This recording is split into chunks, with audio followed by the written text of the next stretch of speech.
back for another episode of the Lakers Fast Break podcast. It's Gerald Glassford coming right back at you here from Lakers Fast Break. Pop Culture Cosmos, Inside Sports Fantasy Football, and Game Source. We truly appreciate everyone out there listening to all of our shows. And if you can, please give us a 5-star review on Apple Podcasts. Plus, if you can like, share, subscribe, follow, or do anything that you can to support us right here at the Lakers Fast Break, it is truly appreciated. And you know what else I truly appreciate? I truly appreciate blowouts. And that's what we got today. Lakers took off to a 20-point lead right away, and they never looked back. They ended the first quarter up by 20 and just basically just put it into cruise control, but didn't take their foot off the pedal. That's what I like to see.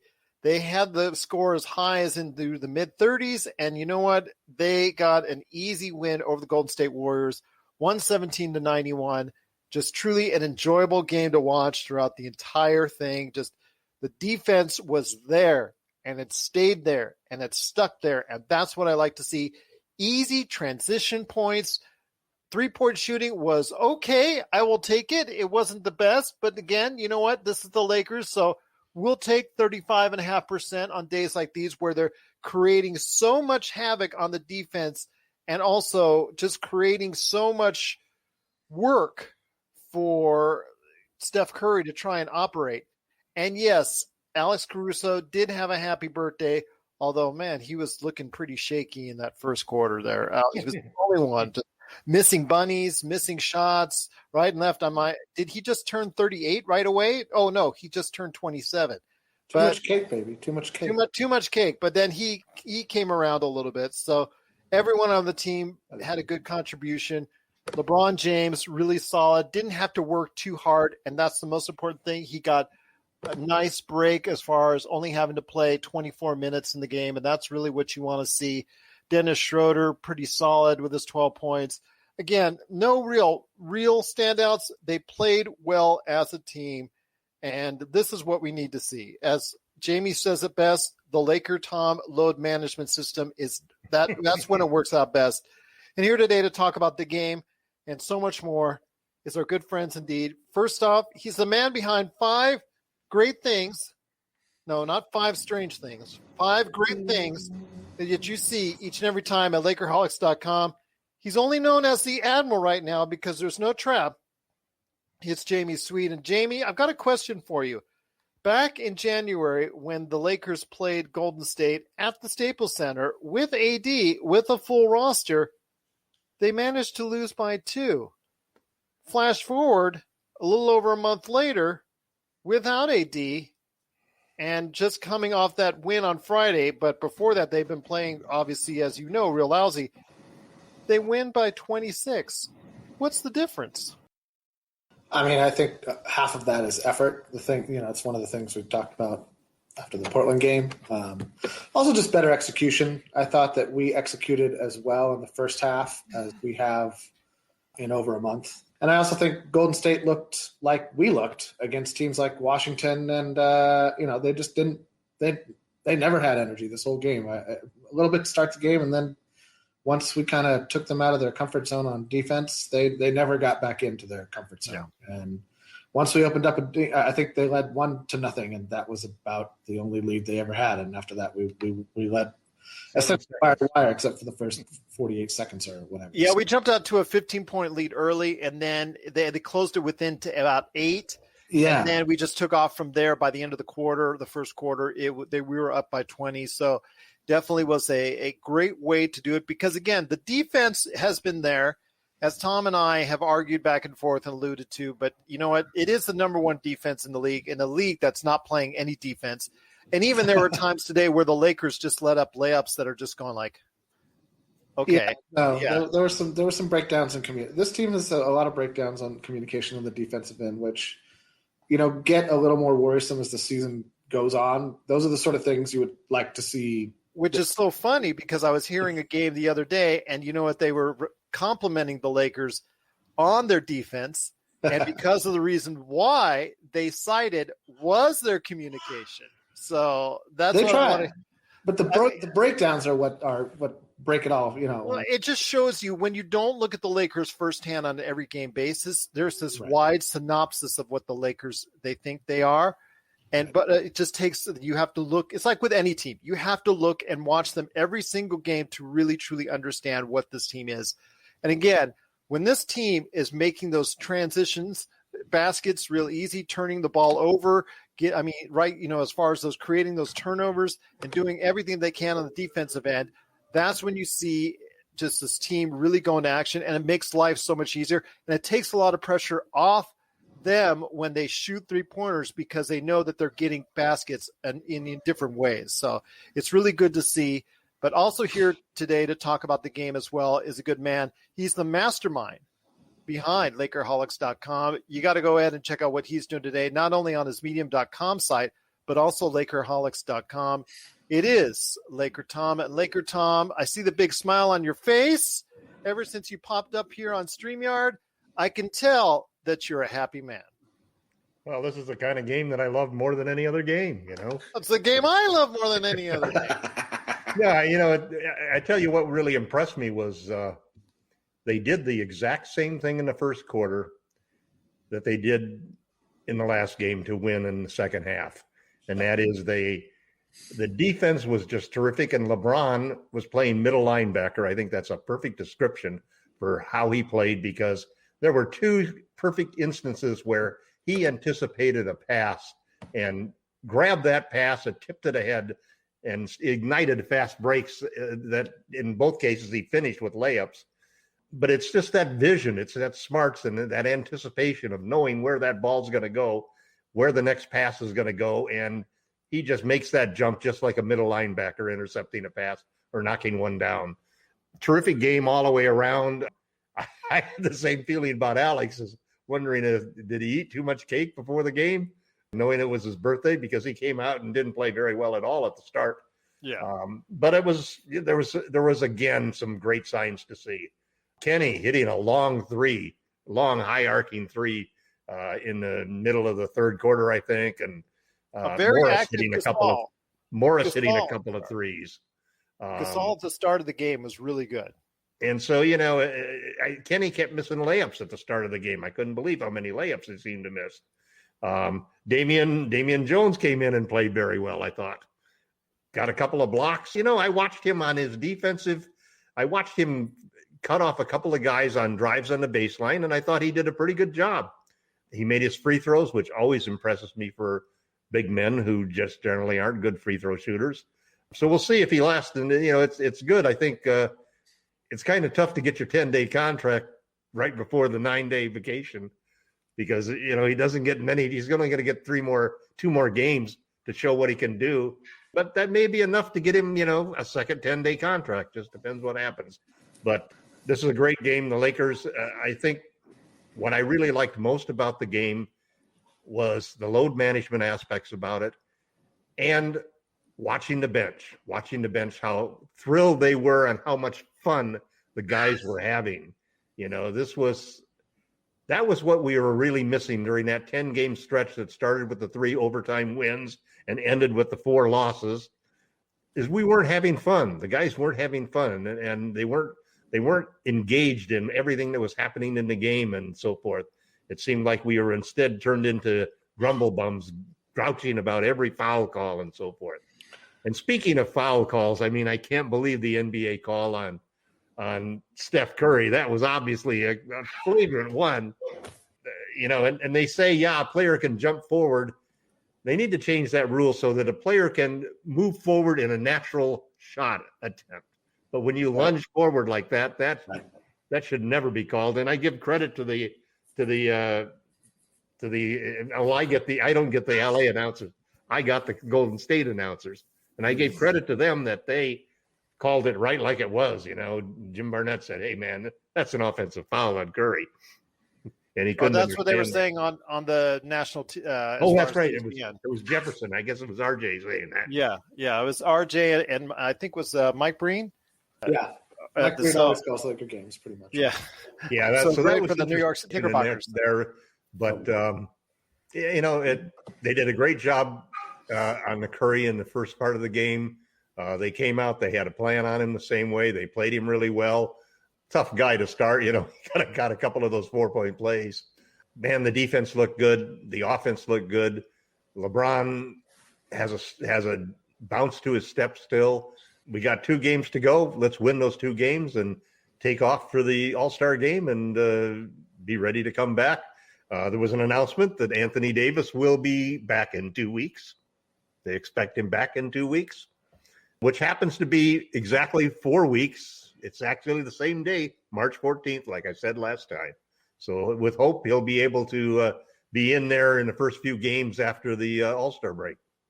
Absolutely. It was a great performance by the Lakers defense, number 1 rated, it shows. But the fact is they got enough 3-point shooting to go ahead and make things easier. But I think those transition points, once the Lakers make those transition points, it makes life a lot easier. It makes everything a lot easier. And so much pressure is taken off the 3-point shooters because of the fact that they know they can score in so many different ways, or that they have been all game long because they've been scoring so many transition points. It just, when the Lakers offense goes real slow, when they just go into that half-court offense time and time again, like we saw in the losing streak, that was the problem. That was the main issue because, again, the fact is you make things harder on the offense, as Tom was always saying, that the offense was the main issue and the main source of the reason why we lost so many games. And the fact that the 3-pointers were there was so much more relying on the 3-point shots in games like the ones that the Lakers were losing than the games that they're winning right now. Well, one thing that I think really improved in the second half of the last game and in this game tonight was I saw a lot more motion. I saw a lot more passing.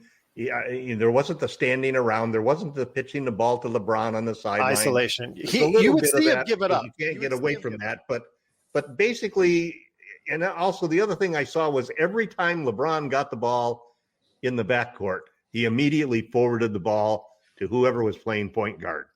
If it was always to Caruso or THT or Dennis. He said, "Here, you take the ball and you bring it down and you work it." And then basically, so you had Dennis doing a little bit of the Steve Nash stuff, dribble penetrating and moving around, but still you saw a lot of quick exchanges of passes. Pass the ball to somebody, give it back to him quick. At least there's some motion and movement around there. And I think that really helped a lot. And part of that too is, like we said so many times on the podcast, it's mental, man. Energy is mental, and that whole thing about confidence and playing with a mojo and enjoying the game, it all translates down into how the team plays on the floor.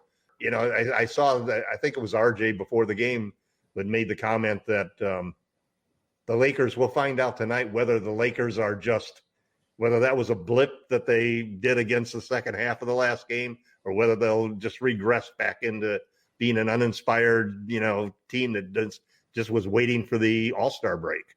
These guys look like they want to go into the All-Star break on a high, and that it's going to be a great game when we play Phoenix. That will be the tester, I think. If we can get by that one, then we'll face Admiral Akbar's last trap game of the first half of the season. That's exactly right. It's going to be the last one, hopefully, of the season. I think I have high hopes that we'll beat Sacramento. I think Sacramento's a bit of it's funny. Everybody who goes to Sacramento takes the franchise has been a mess for going since Chris Webber. Since Chris Webber blew out that leg of his, it's been a pit of despair. And so it's where good NBA players go to die. It's where good NBA players come up through the draft, look to escape, and for some reason Luke Walton decided to coach there. Well, it's all about money. I was about to say it's all. But with Luke Walton, because the team started there long. Well, that's correct, because that's what I was going to say. Luke Walton, he started out the season well. They were very competitive. In fact, they were, I think, at one point one game above 500, 2 games above 500. They were in a 7th spot in the West, and then just basically fell apart on an 8 or 9 game losing streak. Yeah, and then they turned around and they won 5 or 6 in a row. But now they might be too little too late. Another tailspin. Yeah, but they're 1-9 in their last 10. Right. And unfortunately, it's no longer a hot seat. It's like a bonfire he's sitting on at this point. And I think his days are numbered. At this point, Buddy Hield has just been a joke. And at this point, even if he's traded, like I know at one time we were talking about him for the Lakers, you're getting damaged goods at this point in time because his shot is just it's broken. It's right now. Maybe it's here, maybe it's here. But right now, maybe going to another scenery maybe will be something better. But what they're still going to think they're going to offer him. I'm not sure if it's worth it at this point in time. But again, we'll have to go ahead. Salary now becomes a problem. Yeah, that's of course when you're playing like he's playing. Yeah, and Oladipo, your guy, Tom Oladipo, just turned down a 2-year contract, according to reports that's today. Good news as far as I'm concerned. I know. I was going to say, don't bring that up, Gerald. It just means he's coming to the Lakers. Yeah, exactly. Well, it means that he's going to get traded because, Houston gave him the biggest offer they could for the extension. Yeah, and he turned that down. So that means Houston's going to lose him for sure. He's going to regret turning that extension. So he's not going to regret turning that down because that's what I've read from several different articles. Is that's about. He might get a 3 or a 4 for 20 a year. He won't get 100, but he'll get like 80. He'll get a similar deal that he has now because he'll get a 4-year deal from somebody. Yeah, what I'm saying. That's what I'm saying. He's just finishing up a 4-year, $85 million deal. I could see him getting that again in an open market. I could see him getting that again. I'm not saying he's worth it. I'm just telling you. I think. Oh, I could see him getting traded to the Lakers. Yeah. He's an elite defender. I told you not to bring it up. And a very streaky shooter who's shooting on the sub side of 35% 3-pointers, right? Which again will make Tom very angry. He's shooting the upper half of the Lakers.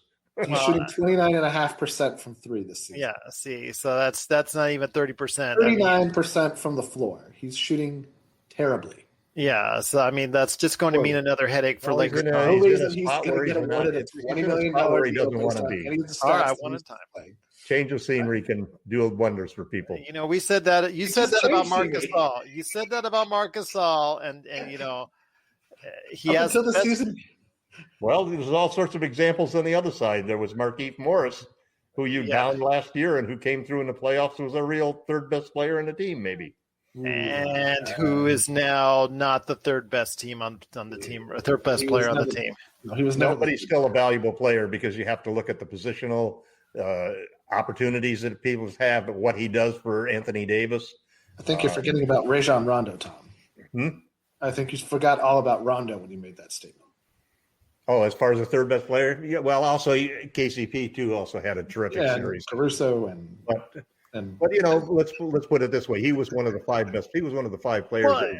He was a great player on the playoff team. The Lakers at that time, their players, the supporting cast came up at the time you needed them the most. I mean, we don't want to argue here about number 3 player.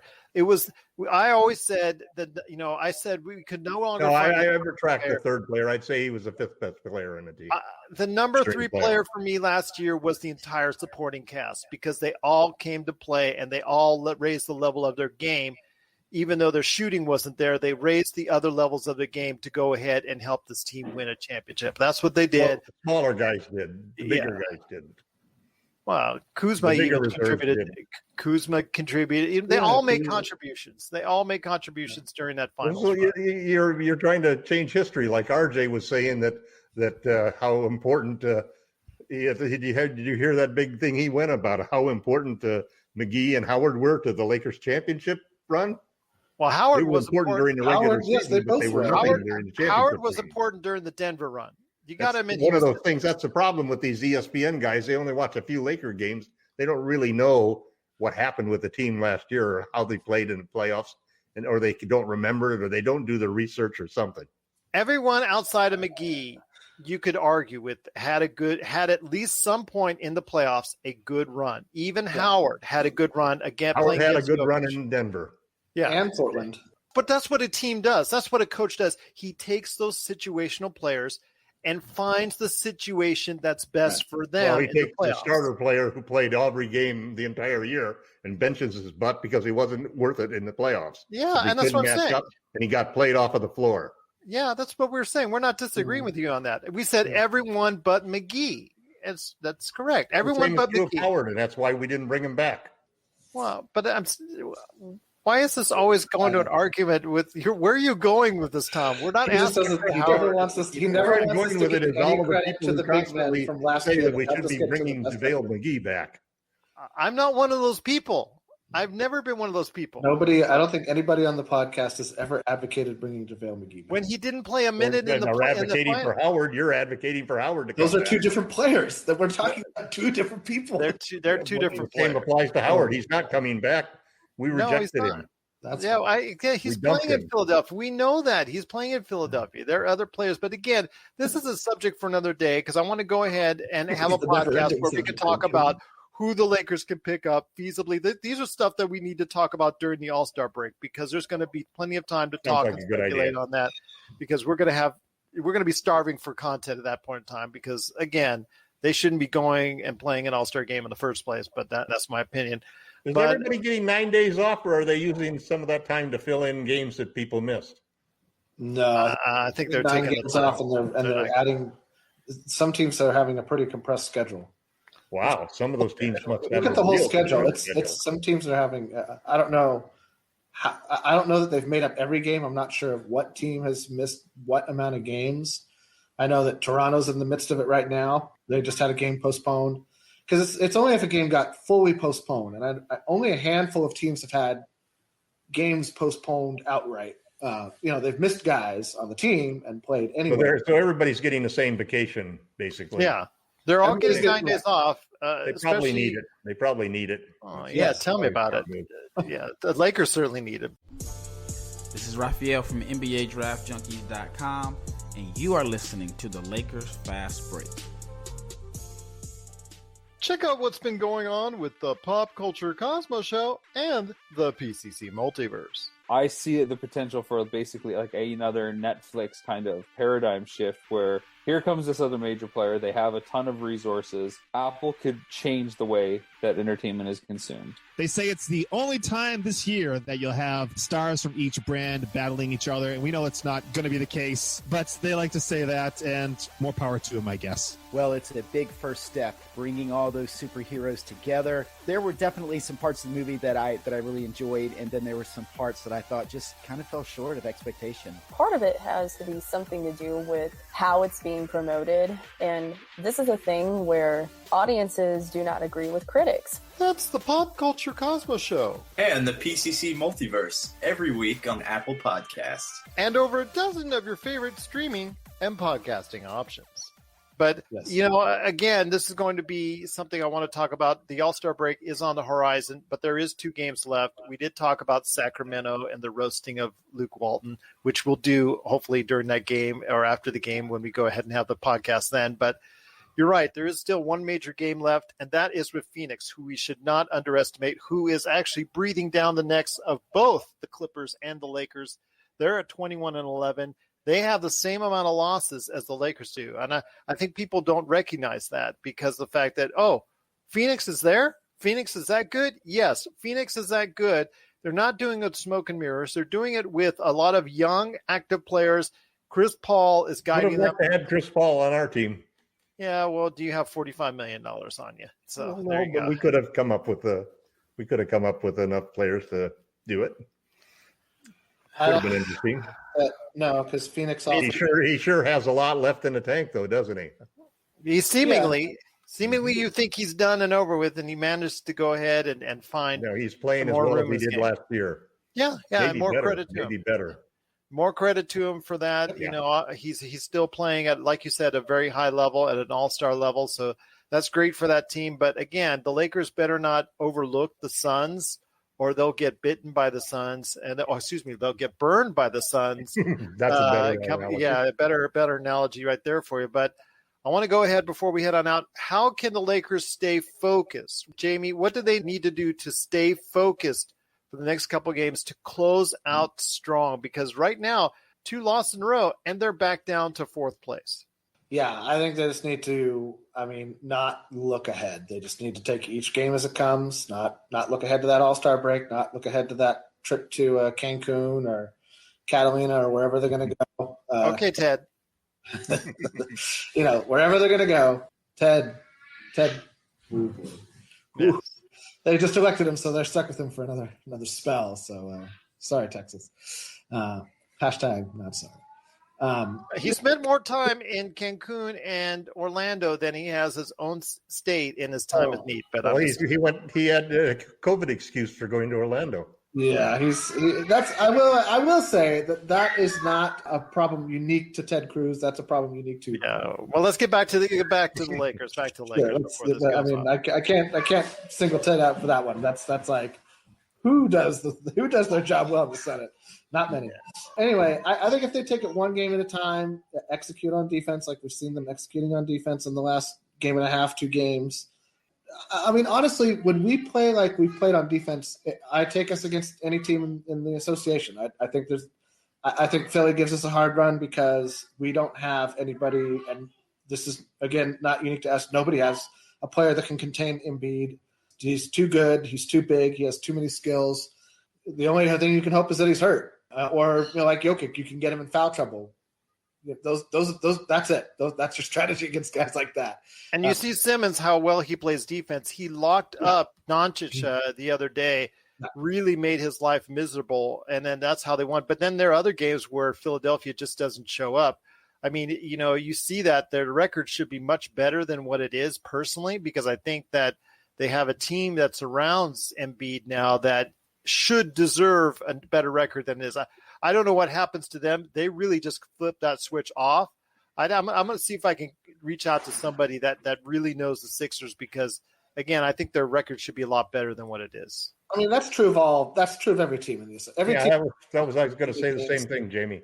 Yeah, I mean, every team's given up a gimme game here or there. The Lakers have 5 gimme games we should have not lost. We lost. Right. And that's why our record's as bad as it is. And it's part of the home court. It's part of, I think, this whole COVID, anti-bubble factor is huge in that, because the schedule is so compressed. There's going to be games where you just don't have it physically. And because your whole team's playing, it's the whole team. It's not one guy. It's everybody's got dead legs on a given. You have no time for practice. It's just really difficult. It's a bonkers. And you get into these mental drains like we were in with those 4 games, and you could just see the guys were just struggling. It was almost like, let's get this game over with. Like how Golden State looked tonight after the first quarter. Like that, they lost their energy after that first. They won 3 in a row, and they came in here and just got bombed out. They laid an egg. So it happens in professional sports, even under the best of circumstances. No normal 82 game season with people in the stands.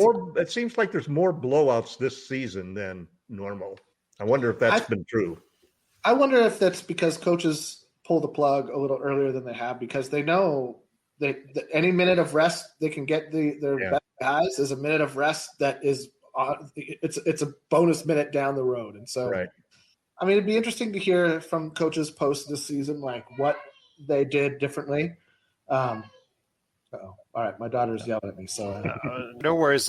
Why don't you go take care of the little one, and I'll finish up with LakerTom. But make sure you check out Jamie the Admiral. No Akbar right now. No Akbar. Jamie Sweet. He's going to be on LakerHolics.com with his 5 great things. My friend, it's been great having you on. But go ahead and take care of that young one. She Thanks, needs guys. your attention. Have a great night. Yeah, see you later, Jamie.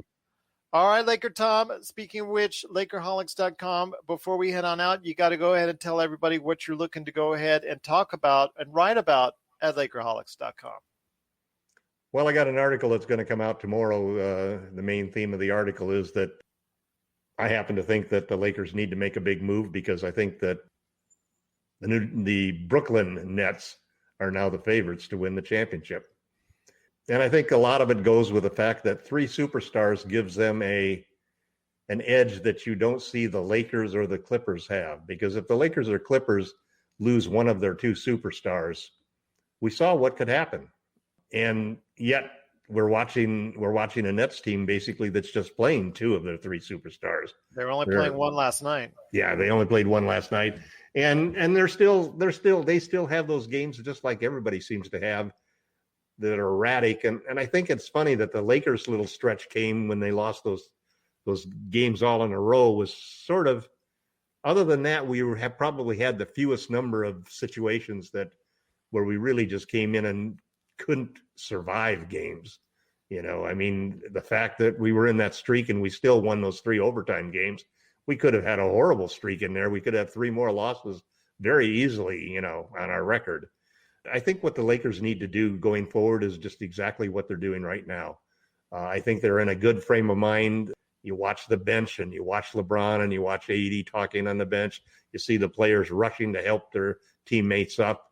And you see the excitement that they get for the bench guys coming in and doing the load management thing, and the excitement for Damian Jones for getting his baskets and getting his blocks. So I think that they're going to be, I don't think there's any way that I see the Suns game as a trap game. I think the Lakers are going to come out. I think they're going to look at it as a challenge to stop Devin Booker. And I think LeBron's going to look at it as a challenge to win a game against CP3. So if they take that game, then I think that they'll blow the Kings out. And I think we can go into the All-Star break with a 4-game win streak and second place and the second best record in the league.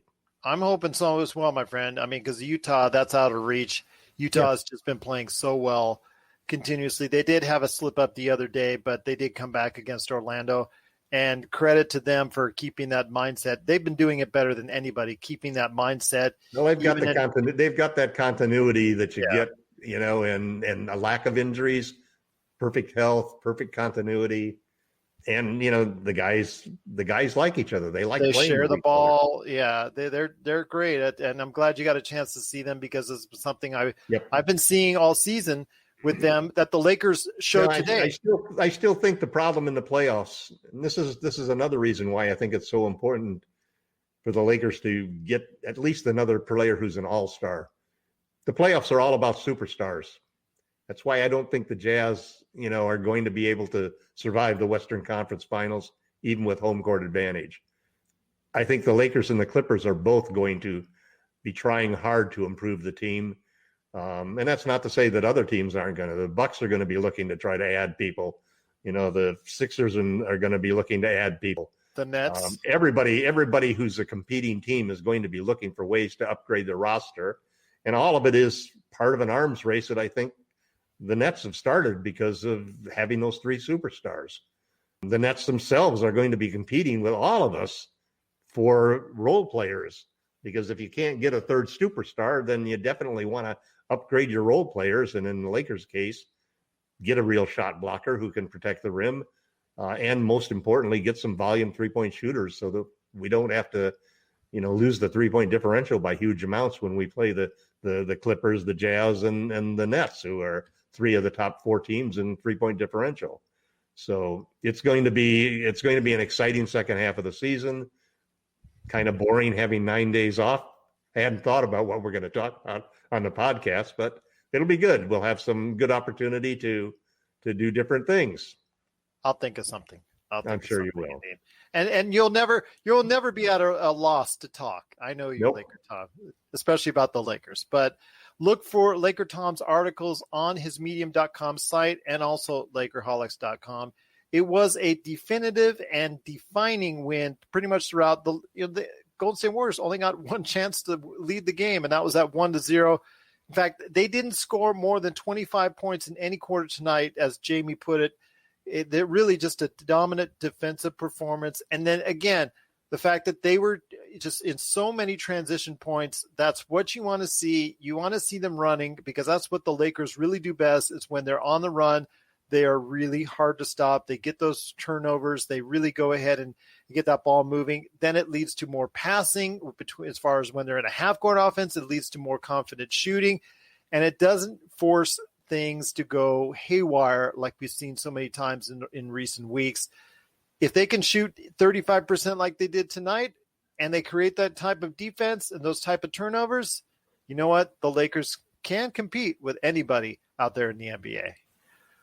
Well, Tom, it's been great having you on the program today. Looking forward to our next conversation Tuesday, which is going to be, I think, is it at Phoenix? Oh, no, it's going to be here at the Staples Centers. Yeah, at Staples. So it's going to be another late game. So hopefully you'll check in with us after the game at Phoenix. Or if you miss our live shows, you can go ahead and check out anywhere you get your podcasts. Go ahead and check out the Lakers Fast Break podcast or Lakerholics.com. Tom, it's been great having you on the show once again. I look forward to our conversation Tuesday. Hopefully a win against the Suns. Hopefully they won't go be like, Icarus and flying up too close to the sun and get burned and get the wings burned off and all that. Hopefully they'll go ahead and quench that sun on Tuesday, and we'll talk about it right here at the Lakers Fast Break Podcast.